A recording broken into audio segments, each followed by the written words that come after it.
Hi guys, my name is Ntsiki Mazwai. Welcome to Conversations with Ntsiki.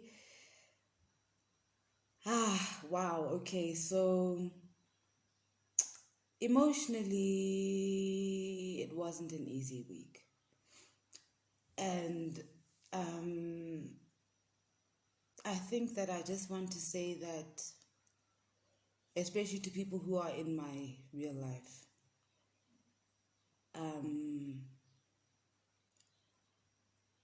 I don't have an easy journey. I tell the truth all the time. It's not something I do deliberately. I'm just am. And there's nothing I can do about the things that the ripple effects that I create in society. I would love to be loved and to be put on a pedestal and not to be problematic and not to stress anybody. But that's not the journey that I've been given. And this has played out all my life. This letter to the president is not the first time that this happens. This has played out all of my life. I remember even with the rape campaign, I'm always going to stand in a truth that upsets everybody. And it's just who I am, and it's who I was born to be. I remember even as far back as in high school, when the entire high school turned against me because I told the truth and got somebody into trouble. And it was so traumatic, and it's still traumatic to this day, but I did stand up for the truth, and I probably did stop events that might have ended up in a very negative and tragic manner. So, we've been here before, and we shall be here many times. I think this is just me saying that, can everybody recognize that it's not an easy journey and it's not by choice? I don't wake up and think, let me cause trouble, let me be vindictive, let me stir. It's not like that at all. It's not that at all. It's just like if you believe in something and you say, oh, I believe in that, and then the whole fucking country comes crumbling down on you. So yes, it wasn't an easy week, but let's get into it. Welcome. I had to tell you that because it really wasn't easy, and I just woke up from a dream where I was speaking to like a stadium, and I was so angry, and I was like, I don't like it that you don't embrace me as your own. I don't like it. I don't like it. I don't like it. I don't like it that you don't embrace your own things. I don't like it that Babu Credo Mutwa died and you didn't even know who he was because you don't embrace your own things. It's painful. It's painful to watch a people hate their own power. Every time you see Africanness, you feel shame, and I don't like it. I don't like it. I don't like it. So let's go into what Black consciousness is. What is Pan-Africanism? Last time when I went for your fave and was like, he's not Black conscious, you guys were all angry, telling me I'm the spokesperson of Black consciousness. What? I can't tell you what. I don't have ownership. You know what, guys? You don't have Black consciousness training. You don't. Okay? And the reason you're angry is because deep down inside you know that you don't. Our teachers of Black consciousness were killed because the system knew how powerful it would be if Black people truly knew themselves. So what I've done today is my thing is inspired by, I went to a talk by Dr. Kanyisile Litchfield Shabalala, and she was giving us the timeline of Africa. Obviously the importance of time is to see where we come from, to see where we are, and to see where we're going, right? So please do Google Dr. Kanyisile Litchfield Chabalala and try and get as many of your lessons there, because SABC is not going to teach you the stuff. DSTV is not going to teach you the stuff. We have to find our own ways to get to get our indigenous knowledge to ourselves. So I wanted to start with, okay, so I saw some of you are quite pissed off at my article, Christianity is not African. You see, I told you I want my own camera because now I'm focusing on vanity things and fixing myself and what. Okay, so Christianity is definitely not African. Christianity is 2,000 years old. It's 2,000 years old. So now there is an African timeline. 5 million to 2.5 million years before Christ. So minus 5 million years ago, there's this 2,000 years that's happened after Christ, and then there's the 5 million years before. There are fossils and evidence of African existence and communities. 5 million. So your people lived for 5 million years without Jesus, happily, with prosperity and abundance. I just want to let you know that. For over 5 million years before Jesus came. There are fossils pointing to human existence in the Great Rift Valley. In Ethiopia, they unearthed Lucy, which proved to be a fossil that was 3.18 million years. So you need to understand that we existed before. Then, like, 6,000 years before Christ still. That's when we start doing more maths, and there is evidence of abacus. So this is minus 6,000. And then, guys, while I do this, I want to tell you that this is minus 6,000. White people and the Greek Empire only comes up minus 800. So as I'm speaking, speaking about body maths and the evidence of human existence, Abelung are not there. We're doing this by ourselves. We're creating the maths and figuring out. Nefertiti's tomb is what? 3,200 years old. That's before Christ, guys. So we had goddesses and we had people, we had empires. Like, I'm trying to paint a picture for you.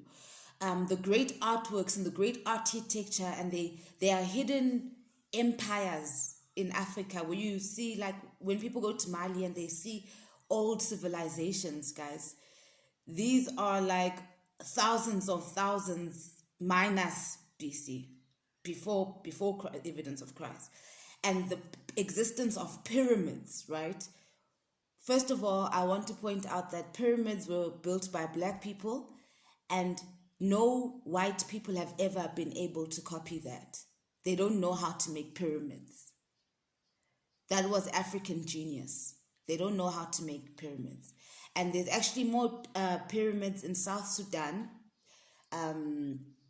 than what we know as Egypt, because what they did is, when the Arabs colonized Africa, I don't know, Ghana, when did the Arab colonization happen?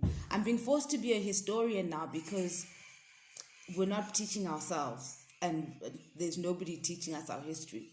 So what happened? Why you imagine light-skinned people when you imagine Egypt or something? That was colonization. The original Egypt is Kemet, which is land of the Black people, and it was people that looked like me and you, and pitch black, and we built the pyramids. But around 2,300 years ago, we see that there was writing, okay? The Greeks called it hieroglyphics, which is called sacred words or something, or sacred literature. But there's evidence that there was writing. So when white people were born into existence, they found that there was writing. They found there was maths. Because the African people had been doing that. Africans had civilization. There's a civilization that really inspired me, the Nok Kingdom. Apparently they were from central Nigeria. They are responsible for what we call Tuscan and terracotta. I thought it was Roman. I thought it was Italian. Stolen. It's from the Nok Kingdom. So when you see body four ways, all that Tuscan stuff, I used to hate it. I was like, I hate this because why are blacks copying? Then I found out, oh no, it's from the Nok Kingdom. We did that. So I thought, but I just want you to fix it and realize that that's not an Italian style. They stole it from us. So anyways, there's evidence of literature, poetry, art, all this great stuff where it shows our identity. My fear for now is that our blacks are copying whites, so there isn't a signature that's happening of what African art was, what African art is. Okay, so we were like rocking, guys. We were writing. I want to tell you that, there's a thing called the Rosetta Stone. Please research that, guys, because it's somewhere in London and we want it back, along with the Cullinan Diamond. Thank you. We want the Rosetta Stone back. It's got original text. It's got original writings of Africa. This is how the Europeans were stealing how to be civilized, basically. So I told you the Greek Empire only emerges around minus 800 BC. And I'm telling you about things that have been happening minus 5 million years ago, where we've been building pyramids. We've even metal technology. I know you guys always like to credit white people. No. No. That was in Kush. Metal technology comes from Kush. So it's time for us to unpack who we are and find out what our history is. So basically we started up there at the top, ne?